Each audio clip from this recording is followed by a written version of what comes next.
Plus, a woman tells us what happened after lit fireworks were thrown into a crowd at an Arkansas 4th of July celebration, while she's claiming police at the event didn't do enough. And Fayetteville announcing a new benefits policy for city employees, helping out new parents. The mayor tells us why she's pushed for it.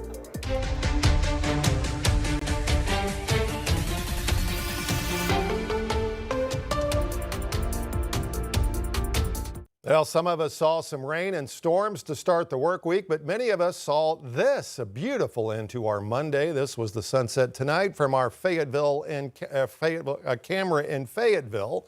Thanks for joining us tonight for your 5 News at 10. I'm Darren. Bob Scott is off. Dominic is here to talk about the week ahead. It's humid, it's hot.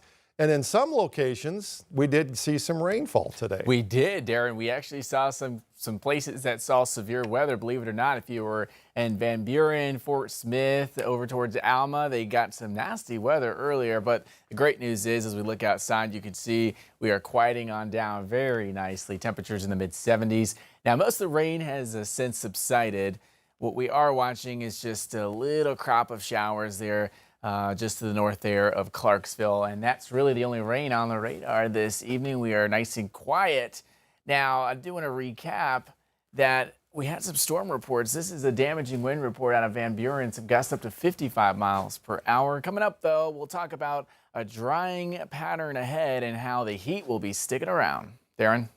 All right, Dominic, thanks. It wasn't the ending the country was wanting, but it was a great ride for the U.S. men's national soccer team. The team made it to the final 16, stopped, though, tonight by Belgium, losing 4-1. Highlights from Seattle on the way a bit later in sports. And despite the end result, World Cup fever has been in full effect across the nation, and watch parties in Springdale. Hundreds gathered tonight to cheer on the red, white, and blue. 5 News reporter Lauren Spencer went to the watch party to see the American pride. Go USA! Whether you're a loyal soccer fan, following the USA since the 90s, or you're new to the pitch. I'm not a huge soccer fan, but I am a big USA fan. Fans filled Luther George Park Monday night, hoping to watch the U.S. men's national team punch its ticket to the quarterfinals. This has been the best team that I've seen from U.S. since I've been a fan. Many were excited to see striker Flo Balogun return to the lineup after his suspension was overturned. I literally lost it when I saw the news. I thought it was fake. There were highs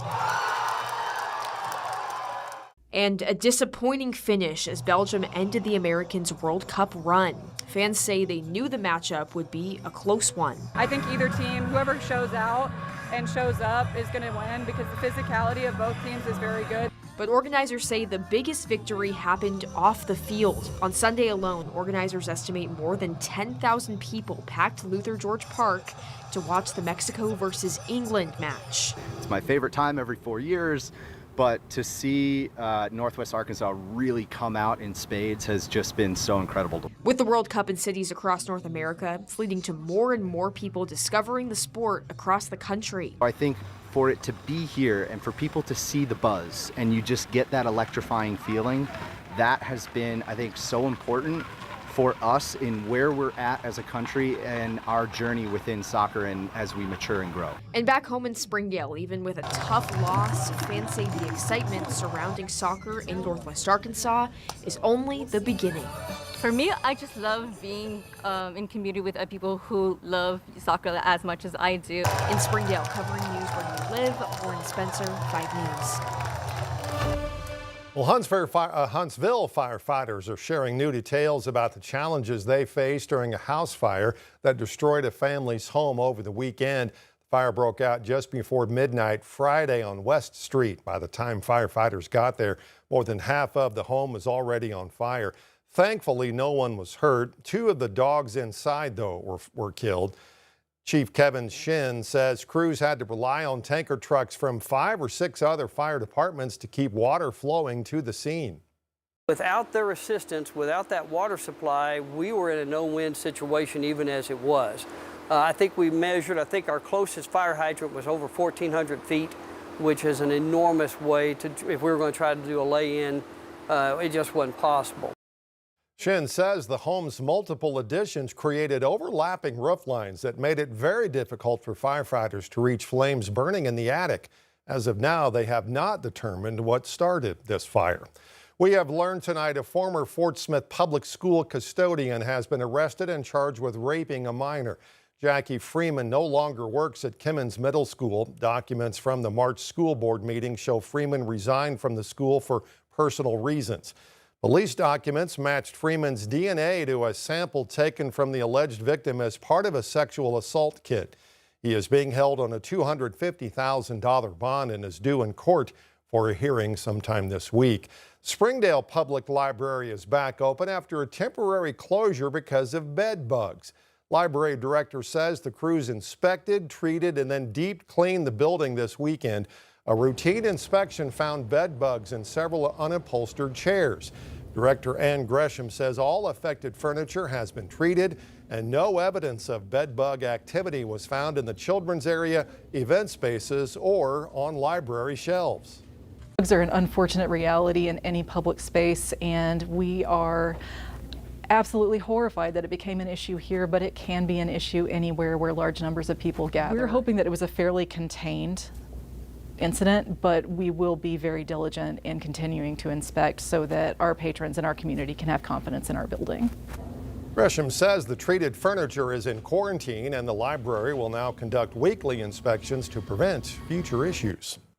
Law enforcement agencies we talked to today said not many serious incidents happened this 4th of July weekend here locally. Tonight, though, we're learning about an incident in Little Rock after a woman says she was burned when people threw lit firecrackers into a crowd after an event took place. Tamara Knight talked to the woman who says the situation has left her shaken. By the time I realized what was happening, the only thing I was concerned about was keeping them safe. Alakay Chambers and her family joined thousands of people who gathered around the First Security Amphitheater to celebrate America's 250th birthday Saturday night. And being able to return back to one of the few events that's meant to bring a lot of families together. And one of the recounts and experiences that I absolutely enjoyed, the symphony, all of the people coming together and the calmness before the storm. That storm came after, she says, several people began throwing firecrackers into the crowd as people made their way down Markham Street. You couldn't even tell who was throwing them because it was different individuals of all shapes, sizes, ages. And probably the worst of it all was when it occurred from the downtown Main Street Central Arkansas Library parking, where they would toss them and they laid across the parking, the sidewalks. You genuinely could not run or walk anywhere. Alakay says one of the firecrackers hit her on the leg, burning through her clothes and leaving her with a burn to her calf. My biggest fear was losing my family in the rush, them running away, getting lost, and having to deal with the panic, the storm, and the injuries that I sustained. Fortunately, they're minimal where I could continue to resume my night and my day, but the trauma that occurred from my family overnight was something to keep us away from something like this eternally, honestly. Now, Alakay says she's disappointed by the lack of law enforcement response. Probably the most shocking experiences was noticing the lack of emergency on behalf of LRPD and their unwillingness to protect and serve. Was Tamara Knight reporting. Now, Little Rock police did not give a comment today on this, but said the department is still working on police reports from the weekend. Here at home, Fort Smith City directors will again consider tomorrow night whether voters should decide this November to change the city's form of government. A citizen's petition is trying to get a question on the ballot, changing the government from an administrative to a mayoral form of government. Directors will consider whether to bypass that and just put it on the ballot themselves. They tried to vote on it in May, but a vote ended in a tie. Since then, directors and the city attorney reached out to the Secretary of State and the Attorney General's office to ask about certain deadlines and potential future election dates. Directors are also set to discuss the city's housing plan for the next 5 years tomorrow night. Meanwhile, our Arcoma City Council is expected to discuss tomorrow night how to move forward with the city's police chief. He was placed on paid leave, and we still don't know why. Police Chief Michael Ivey and Deputy Chief Mallory Speaks were placed on leave during a special meeting June 23rd. Councilors said there was a list of grievances against the two, but did not go into specifics. The mayor said rumors of embezzlement were not true. IBN Speaks were asked to provide written responses to the issue while on leave.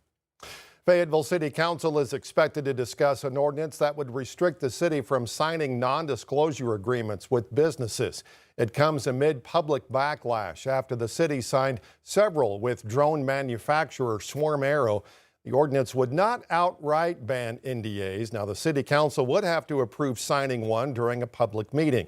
The city has already changed its rules on signing NDAs, requiring approval from the mayor and the city attorney.